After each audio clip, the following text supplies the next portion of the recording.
Good morning, ladies and gentlemen. As I can see, it was a long night yesterday, so I will try to be quick. And after that, most of you will came to our facility to see, so you can make questions and anything after that. So my name is Dániel Mészáros. I'm the head of the development team at G&G since 20 years. And this is my third presentation because I modified yesterday many times because there were two big overlaps with the other presentations, but I'm trying to see a little bit different perspective of our things. So as most of our partners, we started with the conventional spraying 28 years ago. It was a simple spraying system, tank mixes in the tanks, and our owner, managing director, who came from the agriculture, he's an agricultural engineer, and he wanted to improve this technology, and it was a unique thing at those days because everybody made the stone washing after in the next 20 years. So we started with big steps. We realized that the agriculture spraying equipment will never be good for the railway. Everybody's trying to modify the agriculture railway equipment, but the speed is very different, the conditions are very different, so you can find easily good control systems, good nozzles and everything from the agriculture. So we started to develop all the things by own, and it was a big step. At around 2000, we were the world's first precision. We owned the world's first precision train with weed recognition, chemical injection, day and night operation, and it wasn't an experimental thing. We sprayed complete Hungarian railways with this technology, and after we sprayed in Austria for 5 years. So it's not just a marketing thing, it's true. And the big advantage was the weed recognition system to spare chemicals, and the chemical injection system, because we can inject different chemicals in different sections. We divided the track for 9 horizontal sections, so we can spray different chemicals at the side sections if there are shrubs or something else, and we can use cheaper and less environmental harmful chemicals in the middle of the track if there are only grass or something similar. So at those days it was absolutely hand operated, but manual operated, but it was a big advantage because nowadays it's not a common thing also. After that, now it's we have 10 trains in operation in the world. We are building 1 train for a new country. I think it's not a secret, you know, for Turkey, for Turkish Railway. So we are extending for that side. The EU network, around 20% of the EU network has been sprayed with our technology. So now we think we are the market leader and we want to keep there. So we are continuously trying to find new technologies, partners, everything. Our RecoSpray band has different subdivisions. One is the vision. It started with the normal classical green plant detection. I found this picture, but I think it shows the what we need to do: find the green weed and kill it. And this is what we are using in most countries. There is a camera in front of the locomotive. See the track and find the green weeds, and it You can see there it was an experimental test with the German university. It sprays only to the weed spot. These are not weeds. It was a test with green spots, but you can see the camera is located to the front of the locomotive. There are different versions, but the main principle is the same. We need a locomotive and adapt the camera to this locomotive. There are lights, so it can work day and night, and it's very effective because you can within 2 shifts you can work day and night for weeks. You need to stop only to filling up the chemicals and the waters because they have a staff coach. Well, you have a staff coach, so they can sleep there. So it's very effective to work. The next step is the weed species identification. Everybody wants this, and I a little bit want to explain the difference from the agriculture and the hardness of this topic. In the agriculture, the main goal is to keep the crop and kill the weeds between the crops. The crops are planted in the same time. They are in the same vegetation state. Mostly they are in rows, so it's easier to find the crop and spray everything else. The speed is very low. You have a good view from the top, from the tractor. But in the railway side, the main goal is to kill everything what you see. So we don't need to keep the crop, but because we have enemies which is resistant for the chemicals, we need to find the enemies on the railway line. I think you know this is one of the biggest enemy. The worst thing, we have no chemicals to do it. So sometimes you can identify, but you can't kill because you have no allowed chemical for those. So nowadays it's a big problem, the invasive weeds everywhere. So also because they are very resistant for the chemicals. And the difficulty is compared to the agriculture. Sometimes it is clear because you can see the acquisitum. It's very good visible. They are in fields. Sometimes it is good with the grass, but 90% it looks like this. And the problem is not to find the crop as in agriculture. You need to find different weed species in this mix. And so it will never be like the Wikipedia when you can see alone the weeds and you can see the Latin names. So it's a very hard project because the speed is high. The light conditions are not good because you need to, in the nighttime, you need to light up the far areas also.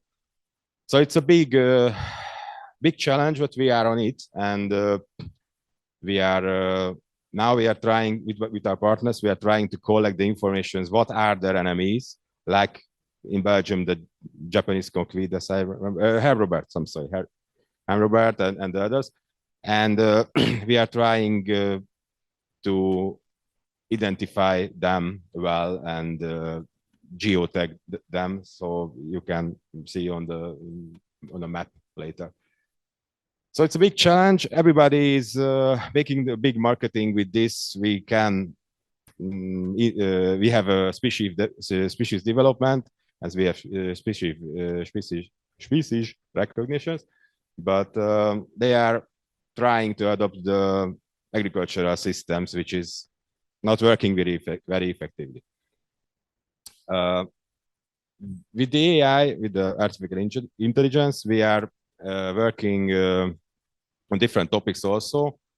Not only on weeds, we started to find special objects, road crossing, vegetable indexes, according to the customer needs.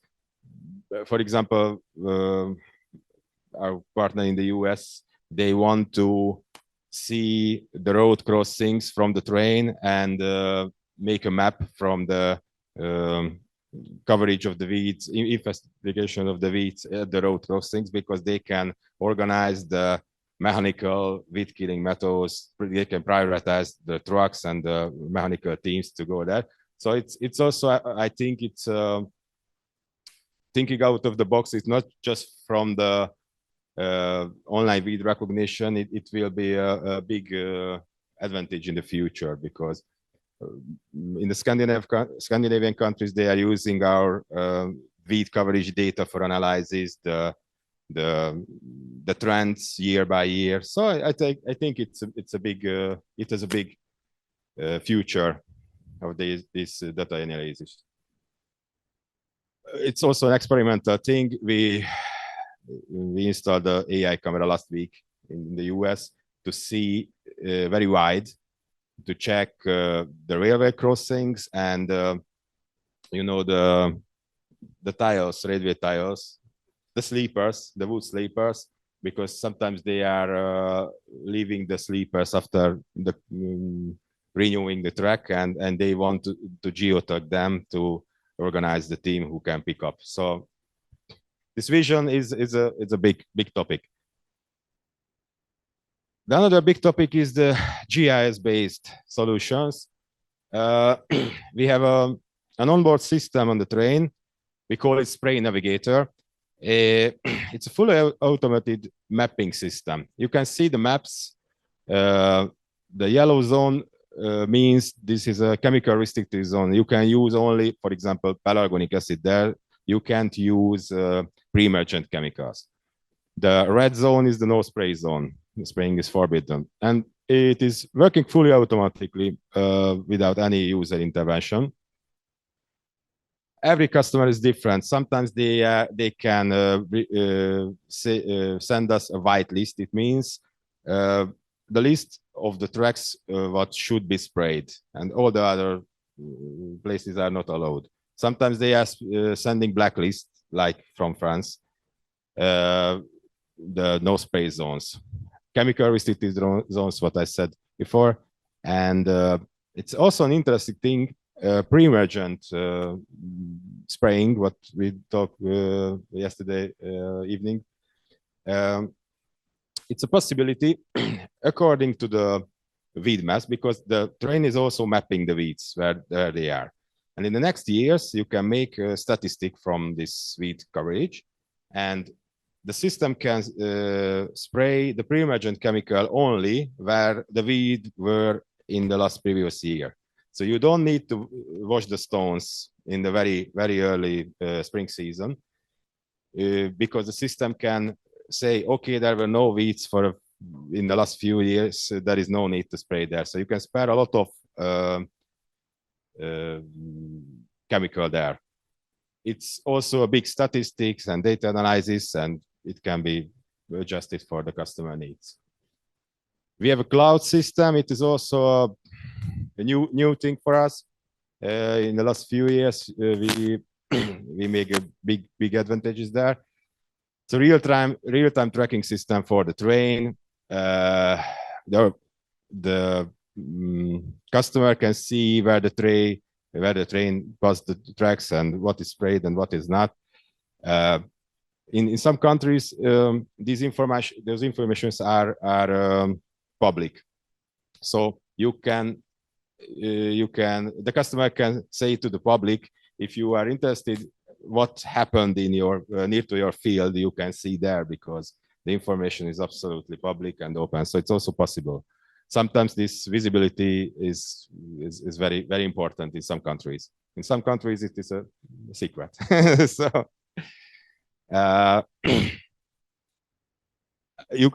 it's a more detailed zoom level. You can see it's 3 meters. You can see the railway track. The green is the weed investigation with the weed map. The red is the no spray zone, and the blue is the spraying. You can see there were weeds, but because the no spray zone, it cuts the spraying.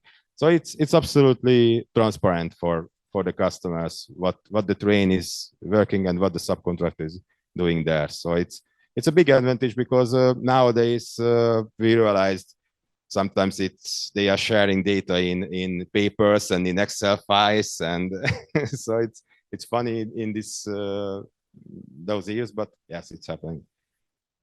There are different views. I don't want to use too much time for it. We are making the spraying hardwares also. It's the trains, the trucks, and everything. And this system is highly portable. So we started in the past with modifying, converting normal railway coaches. It was a post wagon in the past. And after we started to make containerized system because the different gauges, when we were in Spain, you know, the gauge is different. So it was the first thing. It's easier to transport overseas. So the reason of this containerized system is easier because the railway vehicle can be changed under the technology if anything happens. We have a Unimog system for the station spraying. It is also with identification system. You can see in our facility. They will make a demonstration, and I think you know what is it. In the United States, they are using huge high rail tracks on the railway tracks with huge chemical tanks, and they are also using our vid recognition system in the northern in Alaska and maybe in Canada. So they are more environmental than in Texas. Yeah.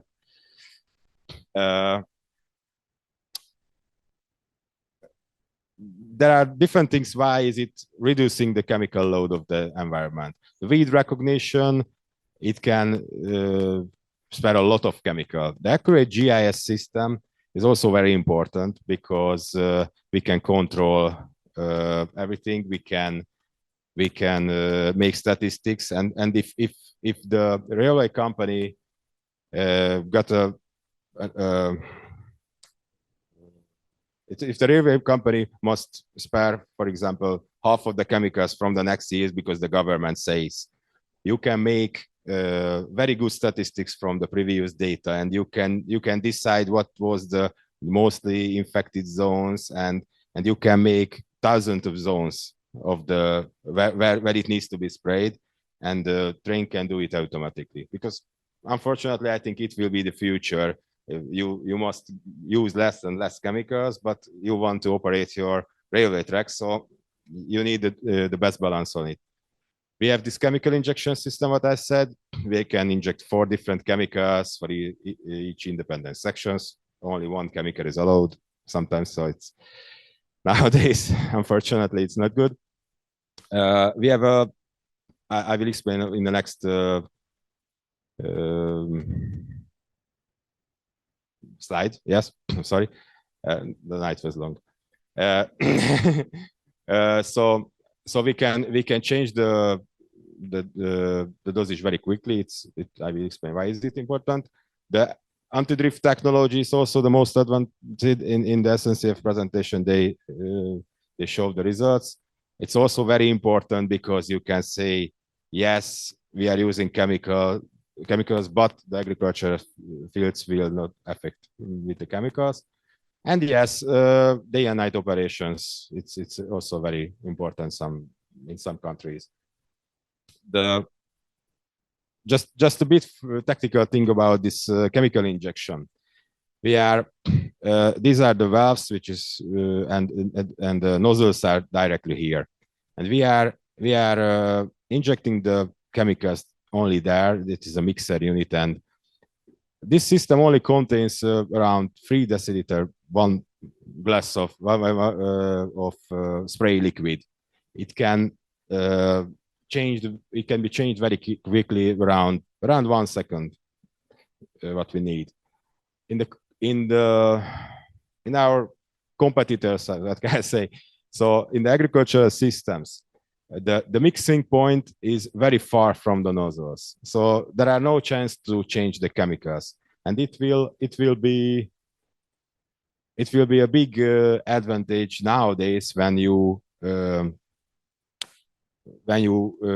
can change quickly the very expensive chemical from the cheap chemical in case of the needs, in case of when the weed identification system says. We saw a lot of equipments.